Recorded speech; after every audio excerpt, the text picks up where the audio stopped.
Today I'm coming to you guys with a very serious topic, and it's a very important one that everyone around the world needs to be concerned about. And it's the Israel, Gaza, or Palestine situation that's currently taking place. Now, there's a lot of things that I can talk about when it comes to the situation, but to keep this message as concise and to the point as possible, I'm going to focus on 3 points. I want to talk about religion, I want to talk about South Africa specifically, and then I want to talk about the power that we have as a collective. Now, firstly, let's start about religion. What about religion in this situation should we be careful of? Now, war benefits the government. Let's all remember that all governments make money when it comes to war. There's the selling of machinery, there's the selling of certain goods during wars. They make money. So them having a war might be something that they actually want because they know how they could financially benefit from this. Because if they didn't want war, they would have stopped this. They would have stopped this by now. Now, I say this to say that religious organizations are just the same. As someone who was in a high control religion, I know what fear does to people. Seeing all of these images from Palestine and what's happening to these people is so heartbreaking to me. Not only as a South African who's also gone through apartheid, but also as someone who used to be a Jehovah's Witness, where constantly the religion preached about war being imminent and bad stuff happening to us, and by all means we should be in the religion to avoid dying in such situations.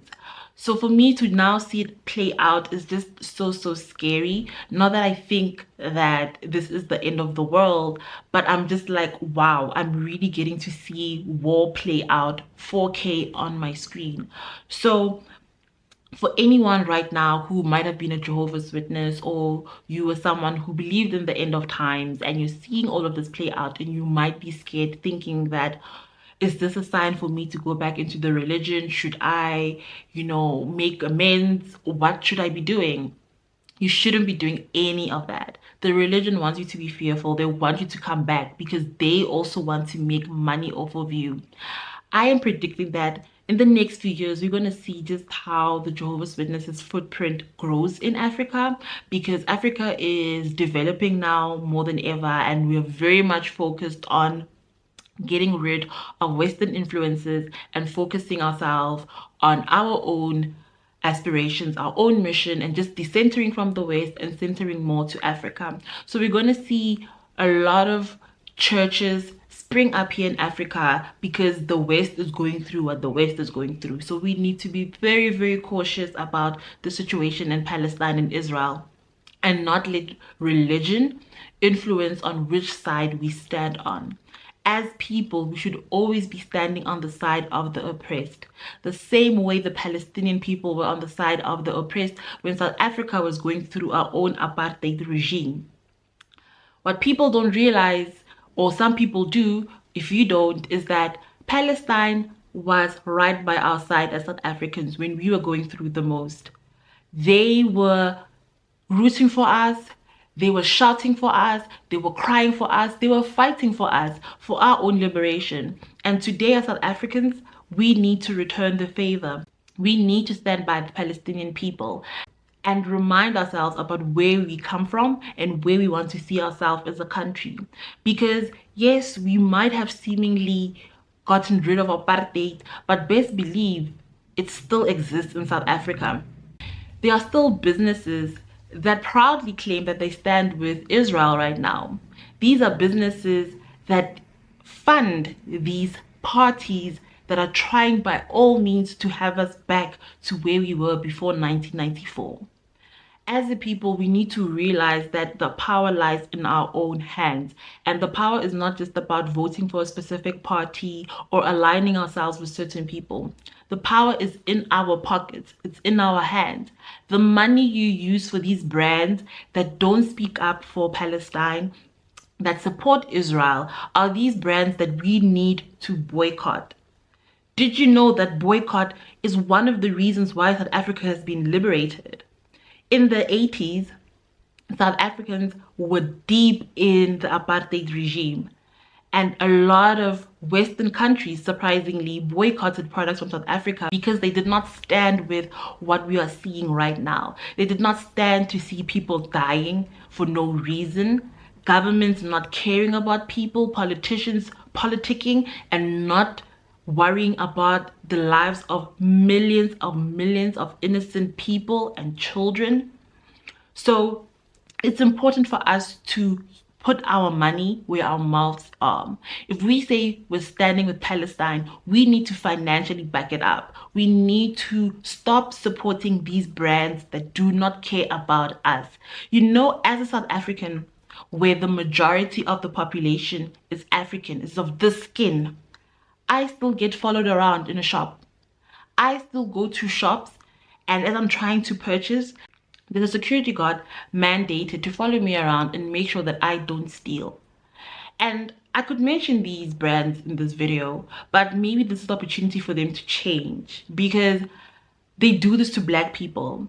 And they do this to Black people in the most peculiar situations where I'm just like, so the financial classes in South Africa are changing. A lot of white people are losing their wealth. As much as they're gaining wealth, there's also white people who are losing wealth. The gap between the poor and the rich is getting bigger and bigger. So a lot of poor white people are living in areas where Black people who are actually coming up in the middle class and even going into the upper class are living amongst these white people. So when you go to these shopping malls and you try to buy goods or whatever, you overlook the poor whites who are most likely to steal, and you look at the middle class Black people who are there just to buy, and you hound them. You follow them around the shop because you are trained to see that it's Black people who steal. It's Black people who do heinous things. Yet, who are the people who murder? Who are the people who steal people's land? Who are the people who go out and try and conquer things that are not theirs? So this is what I mean about South Africans, is that as a country, we need to back Palestine even harder, because we are not all free until Palestine is free. And if we fight for Palestine, we ensure that we are not next. Because best believe is that if Israel gets its way, we are next. We are next as a country. Not as in like, oh yeah, it'll possibly happen. No, we are next as South Africans, because Israel is training white farmers on how to kill Black people and how to fight us on our own land. And if you look at the imports that South Africa actually makes from Israel, it's a lot of farming goods, farming machinery. Who is paying for all of these? Who is making money from all of these? So we're seeing the connection between Israel and the racist white people in South Africa. It's very important as a country that right now we open our eyes and we really see what's going on. We don't look away at the people's pain. We stand beside them. We fight with them. Any change that you can make in your life to support the people of Palestine is something that we should do. On the screen here, I have a few brands that people are boycotting. I definitely believe we should do that, because boycotting is how we can show our power. Yes, protesting is very important as well. We need to be out in the streets, have our voices heard. We need to talk about this on social media. We need to stand with Palestine, but we should also use our money and show these big governments and these big corporations that they can't control and fool us anymore. And I know there's a lot of misinformation being spread around and people don't even know where to get the information from. I'm going to share just a few outlets that I feel like are just so great, because they are unbiased. They just share the news as it is, and that's what you need right now. You don't want to be fooled by Western agendas and whatever the case may be. Watch Al Jazeera. They give one of the best news channels, I would say. Very unbiased, informative, and they tell the story as it is. Also, watch Democracy Now! They also share unbiased information, especially if you are more focused on the West. I feel like Democracy Now! Is for you. Al Jazeera is more focused on Africa and the Middle East. Great platform. Thirdly, African Stream. It shares important information about Africa, and I love how they package the information. They talk about things that happened in our past. things that are possibly happening in our future, things that are happening now, and they just paint a holistic picture for Africans to consume information on Instagram and on their platforms. It's very, very informative. I love African Stream. Please check them out. Again, we need to remember our power. We need to remember that the people of Palestine need us right now. Governments are banking on us to look away. They're banking on us to be like influencers who are not speaking up on this. They are banking on us to keep quiet, but we shouldn't keep quiet. I'm going to use this platform that I have with the little followers that I have to try and just make change and remind people that we have the power. And if we are all going to possibly die, let's die while fighting. Let's die trying to fight the system and not succumb to it, because they want us to succumb to it. They want us to live in fear, to feel powerless, that there's nothing we can do. And they allow us to just protest and distract ourselves. But no, we are going to protest and we're going to use our money to make a difference. Guys, it's been so much. It's been a lot. But I feel like this is just the beginning. This is just the beginning. And watch the news, inform yourself, make sure that you stand on the right side of history. When we look back in 10 years time, 15 years time, and we find out that governments actually were making money from this war, and we're learning about how misinformation was used to fool people, we are going to look back at ourselves, people who are alive at this time, and think to ourselves, what did I do? What difference did I make in this situation? Because that's what we do right now. When we look back at Nazi times and Germany, we think to ourselves, but how did people overlook this? How did people not help these people? This is how people didn't help. We were misinformed. We turned a blind eye. We need to now not do the same. We need to bring a change. And as Africans, it's very important that we also focus on the situation in Palestine, because these people are fighting for our resources at the end of the day. They are doing this because they're fighting the BRICS nations. They are trying to destabilize us already right now.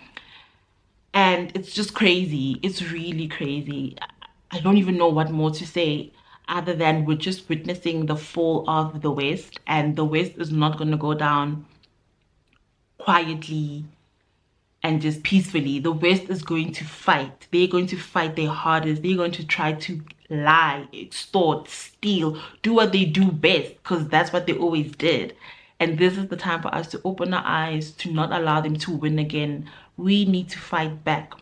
Let's not forget these brands. Let's not forget these influencers who were quiet when they needed to speak up. Busy going on like nothing is happening. Like we are not living through a war and people are still talking about, things that don't matter. And of course, people need to continue living their lives. We need to still live, but we also need to be concerned. We also need to care for other people and be concerned about their well-being, because we are not all free until we are all free.